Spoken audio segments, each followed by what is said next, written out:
There were entire years during which I forgot all this. I softened and criticized my body with the same tame fire as anyone else. Now I sit on the ledge of my bed every morning and anticipate the disembodied voice of a mechanical woman. She's suspended in the hollows of a train car. I'm entering or exiting the platform of another day.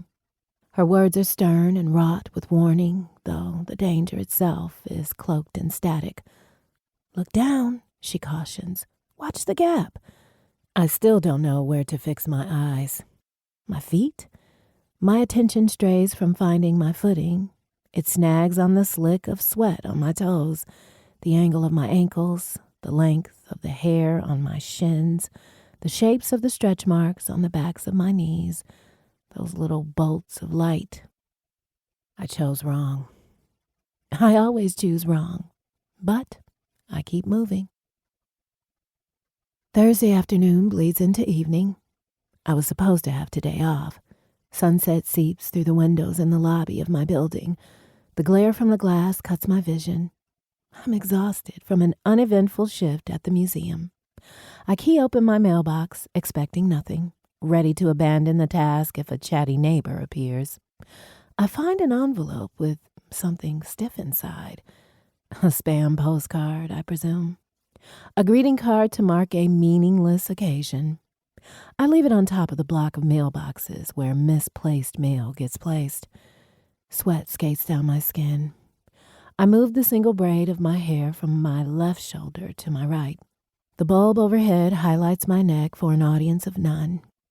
I double-check that I've closed my mailbox, then walk up 3 flights of stairs, only to realize I've left my keys behind. I return for them and for the envelope. Now I take the steps 2 at a time. The envelope's in the waistband of my tights, like it's paraphernalia, and I'm expecting a raid. When I close the door to my apartment, I have my heart in my throat. A girl named Fiona used to send me mail. She used to pull my shoulders back when I slouched. She read me literature from the Southern Gothic tradition while we walked my dog. She never took her eyes off the page, and she never tripped over the cracks in the sidewalk, which is good because if she did, she might have fractured something. She said she loved me. She left without saying goodbye, but if you were to ask her, she'd say I left her.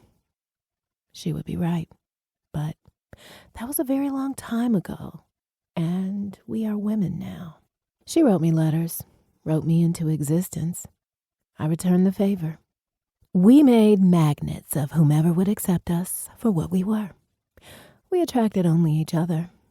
Without her, there is no me, at least not in this configuration. It's not a question of whether I would be different if our paths hadn't crossed, but a question of degree. How many more friends would I have were it not for the bars she set, then failed to clear? How many more plant species would I be able to name if I stayed up late listening to her contour Latin around the edges of her teeth? With how much more ease would I be able to define amare, fides, proditione? I make the envelope into hope by waiting to open it. I leave my shoes at the door and hang my backpack on a hook. I straighten the leash on the adjacent hook.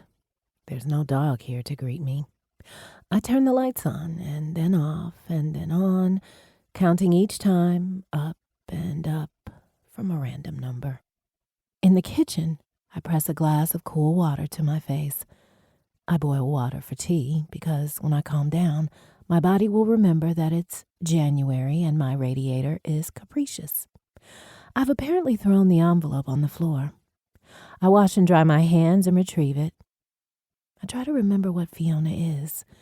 A full-body rush, a cursed experiment in collaboration, someone to share things, a piece of gum, life with. The envelope is a rectangle askew, like a dollhouse welcome mat in the most subtle shade of pink. I almost think it reeks of her, even from across the room. I go to it, bring it to my nose. No tobacco, no bright green leaves. Vanilla and burnt sugar, which she would have hated 10 years and 1 month ago.